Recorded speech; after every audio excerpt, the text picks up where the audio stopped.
إن الحمد لله نحمده ونستعينه ونستغفره ونعوذ بالله من شرور أنفسنا ومن سيئات أعمالنا من يهد الله فلا مضل له ومن يضلل فلا هادي له أشهد أن لا إله إلا الله وحده لا شريك له وأشهد أن محمدا عبده ورسوله لا نبي ولا رسول بعده أوصيكم وإياي نفسي بتقوى الله فقد فاز المتقون اتقوا الله ما استطعتم ولا تموتن إلا وأنتم مسلمون. قال الله تعالى في كتابه الكريم أعوذ بالله من الشيطان الرجيم بسم الله الرحمن الرحيم يا أيها الذين آمنوا اتقوا الله حق تقاته ولا تموتن إلا وأنتم مسلمون. Wahai orang-orang yang beriman, bertakwalah kalian kepada Allah dengan sebenar-benar takwa, dan janganlah kalian sekali-kali meninggalkan dunia ini melainkan tentunya dalam keadaan berserah diri kepadanya. Allahumma inna nas'aluka al-huda wat-tuqa wal-'afafa wal-ghina. Allahumma inna nas'aluka 'ilman nafi'a wa rizqan thayyiban wa 'amalan mutaqabbala. Ma'asyiral muslimin rahimakumullah, Bapak Ibu yang dirahmati oleh Allah Subhanahu wa taala. Pertama dan paling utama tentunya kita bersyukur kepada Allah Subhanahu wa taala. Hingga detik ini, pagi hari ini Allah berikan kesempatan kepada kita, nikmat badan kita, fisik kita, jasmaniah kita diberi kesempatan untuk hadir dalam majelis ini. Sebelumnya kita sudah mengerjakan sholat fardu yang sangat mulia, dan Rasulullah SAW mengatakan man sholal fardaini dakhala jannah. Barang siapa yang mengerjakan dua sholat dingin, maksudnya adalah sholat subuh dan sholat asar, dakhala jannah, maka ia akan masuk surga. Mudah-mudahan Allah Subhanahu wa taala berkenan untuk kita semua masuk ke dalam surga Allah Subhanahu wa taala. Salawat dan salam terlimpahkan, tercurahkan kepada Nabi Muhammad SAW, keluarga beliau, para sahabat beliau, dan para pengikut-pengikut beliau yang tetap istiqomah mengikuti ajaran-ajaran sunnah-sunnah beliau hingga akhir zaman. Majelis yang dirahmati oleh Allah Subhanahu wa taala, pentingnya sungguh sangat penting sekali majelis ilmu semacam ini, sehingga kita beramal soleh pun memiliki landasan ilmu yang bersumber daripada Al-Quran dan Sunnah Rasulullah SAW berdasarkan pemahaman ulama-ulama terdahulu tentunya. Kalau kita melihat bagaimana ilmu itu betul-betul tersebar pada masa-masa keemasan, pada masa-masa disebut dengan khairul qurun, disebut dengan khairun nas, sebaik-baik manusia, betul-betul merata keilmuan. Mereka itu betul-betul memiliki keilmuan, dimulai dari halakoh-halakoh, pengajian-pengajian, kumpulan-kumpulan. Mereka melingkar di Masjid Nabawi bersama Rasulullah SAW, tahap demi tahap, hari demi hari, bulan demi bulan, terus menerus mereka betul-betul memiliki ilmu, sehingga landasan mereka dalam beramal pun memiliki landasan yang tentunya ada landasannya dari Al-Quran dan Sunnah Rasulullah SAW. Ayyuhal ikhwah rahimakumullah, bukti ilmu itu betul-betul menyebar di kalangan para sahabat Rasulullah. Ketika masa pemerintahan Umar bin Khattab radhiyallahu anhu, Umar bin Khattab itu seorang khalifah yang sangat gemar, yang namanya beliau ke kampung-kampung, ke kota-kota. Di malam hari beliau keliling kota Madinah, bagaimana melihat kondisi masyarakat saat itu. Kemudian di siang harinya beliau lebih senang tidur di daerah perbatasan kota Madinah. Harapannya adalah pasukan yang tentunya beliau utus atau utusan-utusan yang dari luar yang ingin melaporkan kepada Amirul Mukminin Umar bin Khattab radhiyallahu anhu itu mudah ditangkap dan langsung ditemui oleh Umar bin Khattab radhiyallahu anhu. Begitu juga di malam harinya beliau juga berkeliling di kampung atau di kota Madinah saat itu. Ada satu kejadian yang cukup menarik ketika beliau keliling tersebut. Ada di satu rumah itu kelihatan sibuk sendiri, ada ribut-ribut begitu ya. Ada namanya lagi ngumpul mungkin begitu. Ternyata sama Umar bin Khattab meyakini bahwa rumah ini itu sedang pesta miras lah gitu, atau lagi minum khamar. Cerita ini dikisahkan oleh Imam Al-Baihaqi di dalam Syu'abul Iman, meskipun ada secara sanad ada yang mengatakan dhaif. Tapi ini hanya asar. Asar itu tidak hadis Rasulullah SAW dan hanya pada sampai kepada sahabat Rasulullah SAW. Dan juga diceritakan oleh Imam Ibnu Katsir di dalam Tarikhnya. Ternyata akhirnya beliau loncat begitu pagarnya, masuk rumah, didobrak langsung begitu. Celaka kalian. Apa yang kalian lakukan ini, kata Umar bin Khattab radhiyallahu anhu. Tapi ketika Umar bin Khattab itu mengatakan tadi celaka, yang memberi nasihat kepada mereka, apa yang dilakukan oleh orang yang sedang minum khamr? Beliau mengatakan, wahai Amirul Mukminin, jika aku telah melakukan sebuah perbuatan dosa, tapi ingat bahwa engkau telah melakukan 3 kesalahan, katanya. Ini bukti ilmu itu betul-betul nyebar di tengah-tengah masyarakat. Si pemabuknya punya dalil, maksudnya begitu. Yang hidup kalau hari ini mungkin jadi kiai juga mungkin itu, ya. Punya dalil. Dan kepada Amirul Mukminin engkau memiliki 3 kesalahan, wahai Amirul Mukminin. Amirul Mukminin mengatakan, apa 3 kesalahan yang saya lakukan? Yang pertama, engkau telah memata-matai saya. Ya. Saya itu melakukan perbuatan ini di dalam rumah, tapi engkau memata-matai. Ya, bukankah Allah Subhanahu wa taala berfirman, ya ayyuhalladzina amanu istanibu katsiran minadh-dhann inna ba'dadh-dhanni itsmu wa la tajassasu. Jangan kamu, yang kata-kata wala tajassasu itu, jangan kamu mencari-cari kesalahan orang lain. Ya memang begitu. Ketika sebuah perbuatan dosa itu dilakukan secara privasi, maka orang tersebut kan hubungan dia dengan Allah Subhanahu wa taala. Tapi ketika dilakukan secara terang-terangan, baru ada namanya amar ma'ruf nahi munkar. Ya, terdiam Umar bin Khattab radhiyallahu anhu. Apa kesalahan kedua saya? Kesalahan yang kedua, engkau masuk tidak melalui jalan yang benar. Ya, loncat pagar, masuk langsung dobrak begitu saja. Bukankah Allah Subhanahu wa taala berfirman, waqtul buyuta min abwabiha. Datangilah rumah-rumah itu dari pintu-pintunya, bukan dengan cara begitu, ya Amirul Mukminin, katanya begitu. Amirul Mukminin terdiam. Kemudian yang ketiga, kesalahan yang ketiga, engkau masuk rumah ini tidak salam, langsung saja main gedor begitu saja. Ya. Bukankah Allah Subhanahu wa taala berfirman, ya ayyuhalladzina amanu la tadkhulu buyutan ghayra buyutikum hatta tasta'nisu wa tusallimu ala ahliha. Wahai orang-orang yang beriman, janganlah kau masuk sebuah rumah, satu rumah yang bukan rumah kamu, sehingga kamu itu minta izin kepadanya dan memberi salam kepada penghuni rumah tersebut, dan engkau tidak melakukan akan hal itu. Akhirnya Amirul Mukminin meninggalkan orang tersebut. Ini bukti betapa tersebarnya ilmu itu di tengah-tengah masyarakat. Kita tidak berbicara tentang bagaimana apa yang dilakukan oleh laki-laki tadi itu yang di dalam rumah. Akan tetapi ketika itu ada permasalahan, mereka pun berargumentasi menggunakan ilmu. Itu saking pentingnya ilmu di tengah-tengah masyarakat. Ayyuhal ikhwah rahimakumullah, sebagai permulaan saja tadi itu. Ayyuhal ikhwah rahimakumullah, kita ketahui bersama bahwa kurang lebih 2 pekan, nggak nyampe 2 pekan, insya Allah ke depan kita masuk bulan suci Ramadan. Mudah-mudahan Pak kita nyampe, Pak. Amin. Amin. Allahumma amin. Mudah-mudahan kita nyampe masuk bulan suci Ramadan.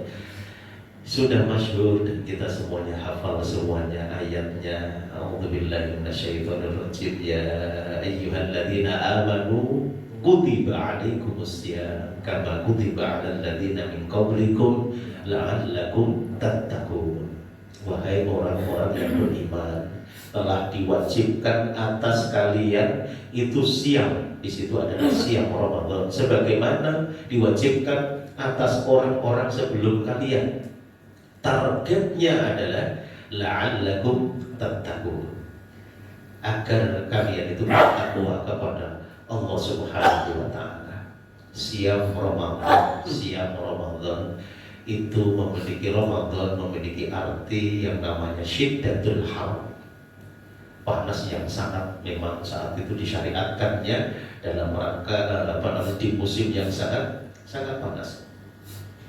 Dan ini juga ada yang mengatakan bahwa memang sangat panas yang sangat, karena Ramadan akan menghapus kesalahan-kesalahan orang yang mengerjakan man shoma Ramadan imanan wa ihtisaban ghufira lahu ma taqaddama min dhanbi. Barang siapa yang siam Ramadan karena keyakinan, karena keimanan, dan hanya satu-satunya mengharap pahala dari Allah Subhanahu wa taala, maka akan diampuni dosa-dosanya yang telah lalu. Wajib Pak mengerjakan selama kita mampu untuk mengerjakan, kecuali ada hal-hal yang betul-betul menghalangi, mungkin karena tua renta memang tidak sanggup mengerjakannya, nanti membayar dengan fidyah, atau mungkin karena hamil, atau mungkin karena menyusui, nanti itu bisa dibayar dengan fidyah dan qadha misalnya begitu, tergantung nanti kondisinya bagaimana. Selama itu masih seger buger kewarasan, wajib melakukan. Jangan ikut-ikutan haid kita Pak. Lalu laki-laki seger masih belasan tahun, masih 27 tahun, 40 tahun tidak mengerjakan. Apakah dia nifas ya begitu ya? Apakah dia haid? Tidak. Ya, kerjakan siam Ramadan. Karena Ramadan ini satu syariat, kembali lagi syariat 1 tahun, 1 bulan. Yang dituntut hari-hari itu kan adalah sholat 5 waktu. 1 bulan, satu bulan di dalam 1 tahun hanya 1 bulan saja. Ramadan memiliki banyak keutamaan, fadilah. Bahkan Allah Subhanahu wa taala tidak menyebutkan pahala secara spesifik. Hanya ketika orang yang siam itu akan dimasukkan ke dalam surga melalui pintu Rayyan. Tapi secara pahala itu dia puasa itu untukku, akulah yang akan memberi. Karena kualitas seorang yang sedang berpuasa itu nanti berbeda-beda antara satu dengan yang lainnya. Ramadan itu Pak, itu sebuah madrasah, sekolahan, ya, sekolahan. Yang mana namanya sekolah itu akan melahirkan alumni nanti itu, alumni. Jadi orang-orang yang berada di dalam bulan suci Ramadan, kemudian dia siam Ramadan, berpuasa di bulan suci Ramadan, itu nanti setelah bulan suci Ramadan. Kenapa kami sampaikan pada kesempatan hari ini? Karena kita masuk dan harus siap-siap akan hal itu begitu. Kalau di masjid-masjid biasanya istilah tartib Ramadan itu, ya. Orang yang masuk bulan suci Ramadan, kita yang semuanya itu berharap bahwa kita semuanya akan masuk bulan suci Ramadan, maka selama 1 bulan itu merupakan madrasah, satu sekolahan yang harapannya adalah memiliki alumni-alumni yang baik sesuai tujuan syariat itu. Makanya alumni yang pertama Pak, itu adalah la'allakum tattaqun, agar kalian itu bertakwa kepada Allah Subhanahu wa taala. Tapi alumni yang satu ini tidak ujung-ujung orang yang sudah puasa siam Ramadan itu langsung ujung-ujung jadi orang yang bertakwa, tiba-tiba langsung celing dia itu jadi orang yang bertakwa, tidak. Ya. Tidak, karena la'alla di situ adalah litaraji. La'alla itu sebuah pengharapan. Harapannya adalah dia menjadi pribadi yang bertakwa kepada Allah Subhanahu wa taala. Dan ciri orang yang puasanya nanti itu diterima oleh Allah Subhanahu wa taala, supaya kita sebelum masuk itu sudah persiapan, betul-betul kita perhatikan nanti itu masuk siam Ramadan. Ciri-cirinya adalah lepas bulan suci Ramadan, lihat saja Inna min sawabil hasanati hasanatu ba'daha wa inna min sawabis sayyi'ati sayyi'atu ba'daha. Sesungguhnya pahala kebaikan itu akan ada kebaikan setelahnya. Orang kalau mengerjakan siam Ramadan dengan sebenar-benarnya, maka akan muncul kebaikan setelahnya. Setelah siam Ramadan, apa yang dia lakukan? Kalau siam Ramadan, alhamdulillah 5 waktu dikerjakan secara berjamaah, dia akan mengupayakan selepas bulan suci Ramadan, dia akan melakukan 5 waktu dengan cara berjamaah. Kalau siam Ramadan dia berusaha qobliyah ba'diyah secara sempurna 5 waktu dia kerjakan, maka di selain bulan suci Ramadan, maka dia akan berusaha rawatib itu dijalankan. Ketika siam Ramadan dia biasa nafilah itu dikerjakan secara terus-menerus rutin, di luar Ramadan dia akan berusaha mendawamkan, dia akan berusaha istiqomah mengerjakan nafilah-nafilah tersebut. Ketika siam Ramadan dia itu biasa memegang Al-Quran dan membaca Al-Quran, maka di luar bulan suci Ramadan dia akan berusaha terus-menerus mengistiqomahkan untuk memegang ayat Al-Quran dan membaca ayat-ayat suci Al-Quran. Ketika bulan Ramadan dia akan semangat di dalam bersedekah, maka di bulan suci Ramadan, di luar bulan suci Ramadan dia akan istiqomah untuk mengerjakan amal soleh yaitu sedekah.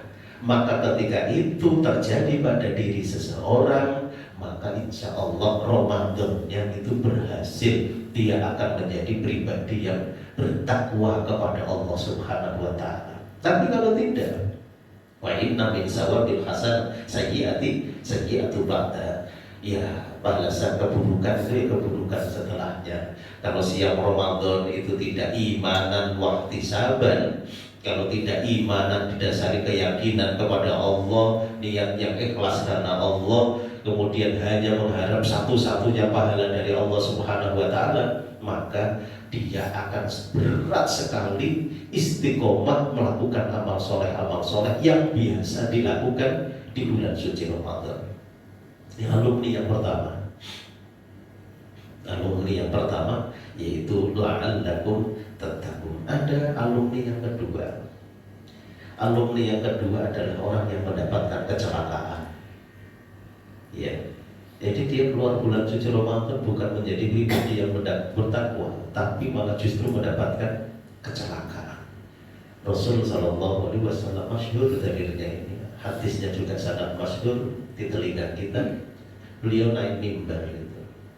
Tiba-tiba ketika naik ke tangga 1, amin. Tangga kedua, amin. Tangga ketiga, amin. Beliau begitu. Maka para sahabat melihat apa yang dilakukan oleh Rasulullah. Mereka yang menanyakan, kenapa kau mengucapkan amin, amin, amin sampai 3 kali? Maka Rasul mengatakan, tadi ada Jibril. Ada Jibril di samping Rasulullah SAW. Dan Jibril itu mengatakan, Ragima abdin dakhala alaihi Ramadan falam yughfarlah.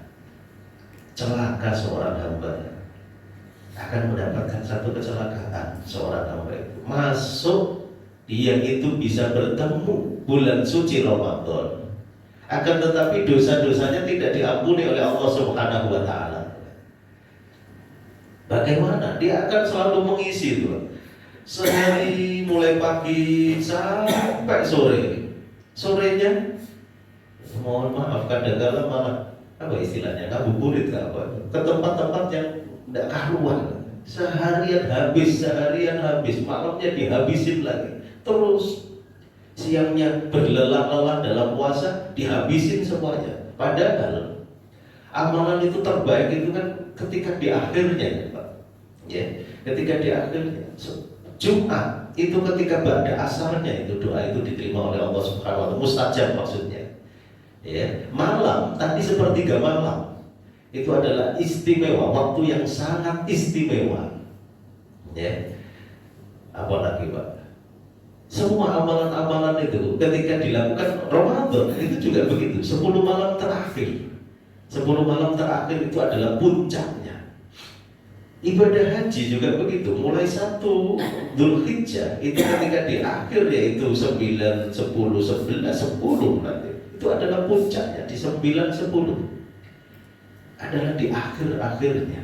Nah justru di waktu-waktu semacam itu banyak orang itu lalai, mereka tidak istighfar kepada Allah Subhanahu wa Ta'ala. Padahal setiap amal soleh ketika kita sudah berhasil atau kita bisa menunaikannya, itu adalah istighfar yang pertama kita ucapkan. Habis sholat langsung istighfar, padahal baru habis sholat istighfar. Habis wudu, asyhadu an la ilaha illallah wahdahu la syarika lahu asyhadu anna Muhammadan abduhu wa rasuluh, ditambahkan Allahumma ja'alni minat tawwabin. Di situ adalah taubat kepada Allah Subhanahu wa Ta'ala. Ya. Kemudian di akhir malam juga begitu. Ketika selesai sholat malam, maka wa yastaghfiruna bil ashar. Mereka adalah orang-orang yang istighfar di waktu sahurnya. Nggak hanya itu saja, Pak. Rasulullah SAW berdakwah 13 tahun di kota Makkah, kemudian ditambah lagi 10 tahun di kota Madinah, 23 tahun dalam hal urusan dakwah. Surat yang terakhir turun kepada Rasulullah SAW, kami katakan surat secara utuh. Kalau ayat bukan surat ini. Kalau ayat adalah Quran surat Al-Baqarah, tapi kalau surat yang secara utuh turun kepada Rasulullah SAW sebelum meninggalnya Rasulullah SAW adalah idza jaa nasrullahi wal fath wa ra'aitan nasa yadkhuluna fi dinillahi afwaja, ditutup fasabbih bihamdi rabbika wastaghfir. Manusia yang sangat sempurna, manusia yang tidak ada celah sama sekali di situ. Itu disuruh bertasbih, bertahmid, istighfarlah engkau. Tetap harus menunduk di hadapan Allah Subhanahu wa Ta'ala. Makanya ketika setelah Quran surat An-Nasr itu idza jaa nasrullahi wal fath itu turun, Rasulullah SAW itu sangat-sangat gemar membaca atau berzikir subhanallah wa bihamdi astaghfirullah wa atubu ilaih, subhanallah wa bihamdi astaghfirullah wa atubu ilaih. Dan bahkan doa rukuk sujudnya itu beliau memperbanyak subhanakallahumma rabbana wa bihamdika allahumma firli, menggunakan itu. Jadi ditutup dengan istighfar juga, ya. Subhanallah wa bihamdi astaghfirullah wa atubu ilaih. Justru nanti di waktu-waktu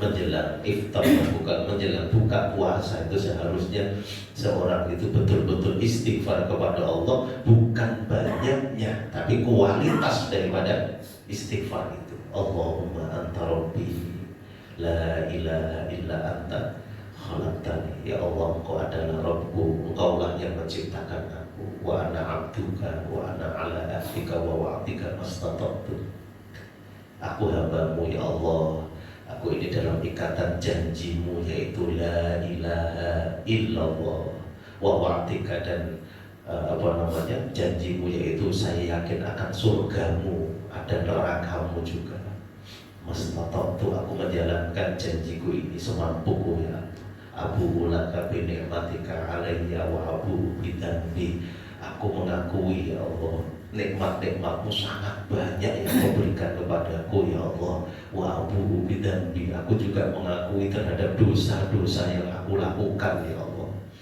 faghfirli fa innahu la yaghfiru dzunuba illa anta, ampuni dosa-dosaku ya Allah, karena tidak ada yang bisa mengampuni dosa melainkan Engkau ya Allah. Itu kan sayyidul istighfar kan begitu. Bosnya istighfar, tuannya istighfar itu orang yang membaca di pagi hari, siang harinya dia meninggal, Rasulullah katakan dia akan masuk surga, di malam hari atau sore hari dia membacanya, maka dia pun di malam harinya ketika meninggal dunia dia akan masuk ke dalam surganya Allah Subhanahu wa Ta'ala. Semua kan kita mengharapkan wafat dalam keadaan husnul khotimah, bersama-sama meninggal, ya dengan cara apapun orang itu sama-sama gitu, sama-sama meninggal, wafat. Jadi kalau kita merasa sudah kelihatan sepuh, tapi kalimat saya itu perasa gitu ya, perbanyak istighfar kepada Allah Subhanahu wa taala. Ya, karena itulah yang dibaca oleh Rasulullah SAW. Jumat kemarin di daerah kami, tetangganya kakak kami di Kudus, itu ada bapak-bapak umur 70 tahun. Allah sudah kasih bonus 7 tahun gitu kan, 71, umurnya 71 tahun, kasih bonus berarti 8 tahunan lah, ya kan, melampaui umur Rasulullah SAW. Beliau itu di pagi hari itu ngajak jalan istri naik motor ke gor gitu katanya, jalan. Kemudian pulang dari jalan-jalan sama istrinya itu di rumah, istrinya tidak boleh kemana-mana, di rumah aja, pokoknya maksa jangan kemana-mana. Ya, pertanda kelihatannya, pertanda.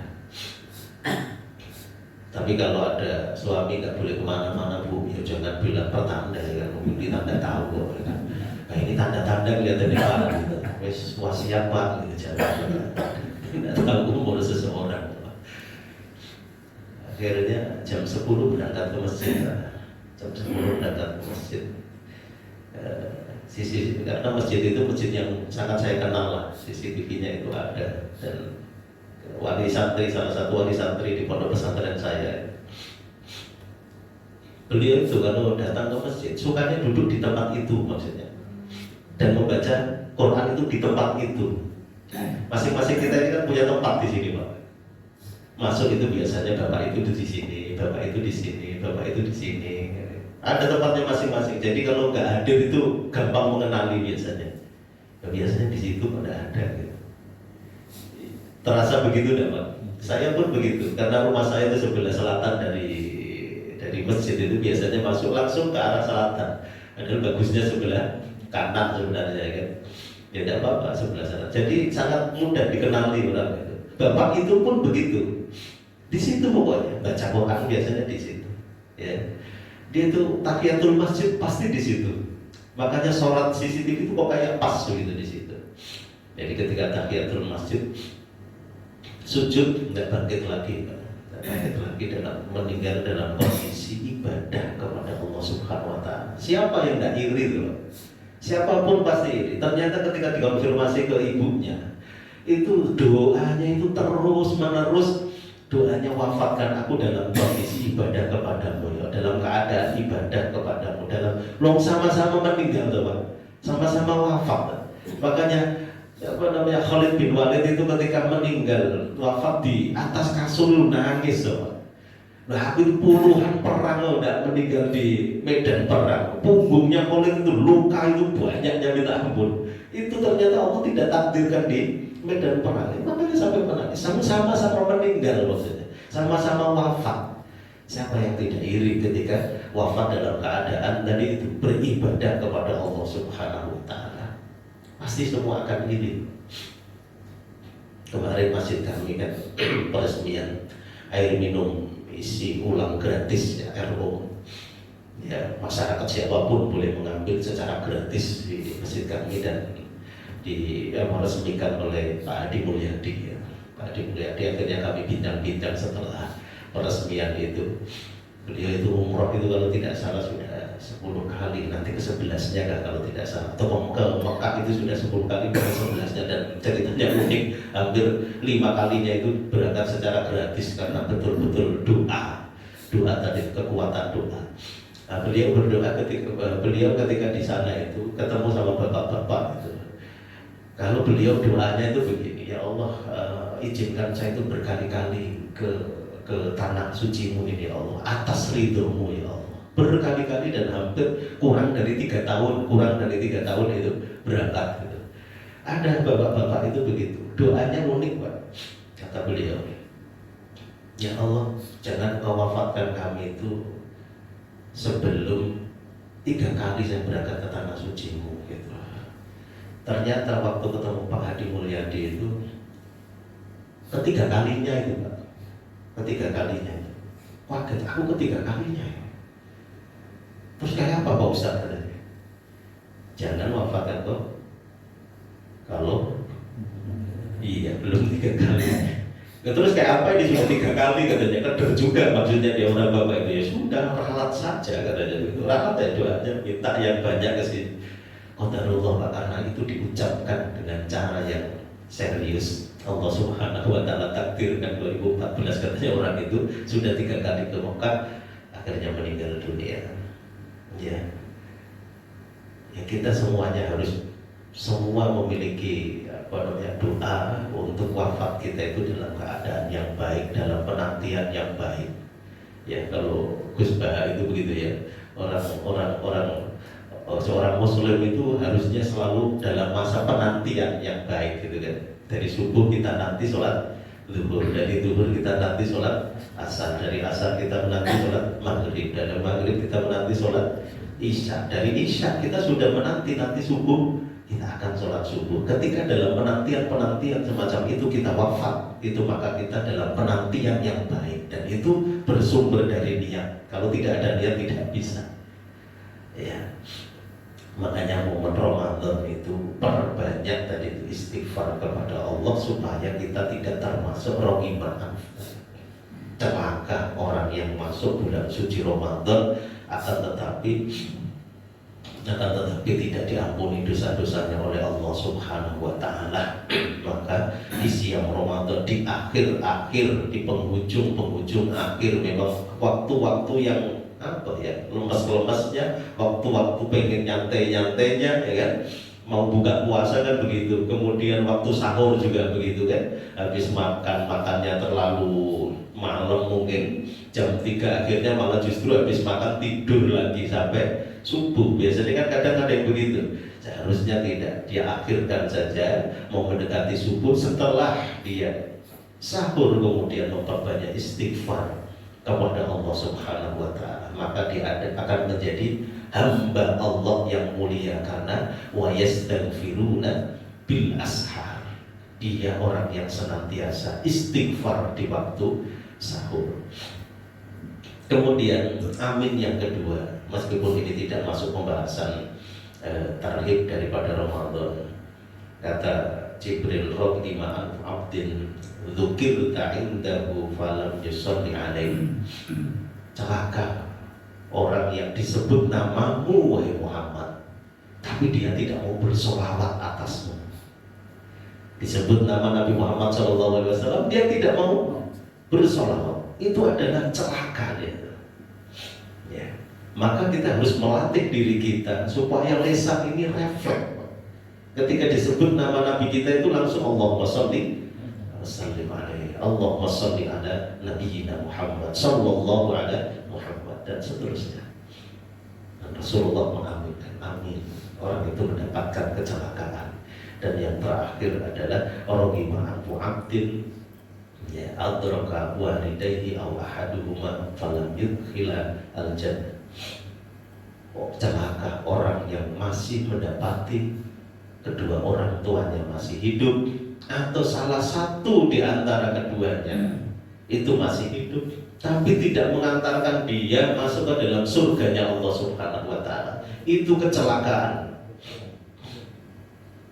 Kita itu, Pak, kadang kan ada orang yang hidup sama orang tua itu, mohon maaf, semakin orang itu semakin renta itu kan. Ini bukan menyinggung siapa.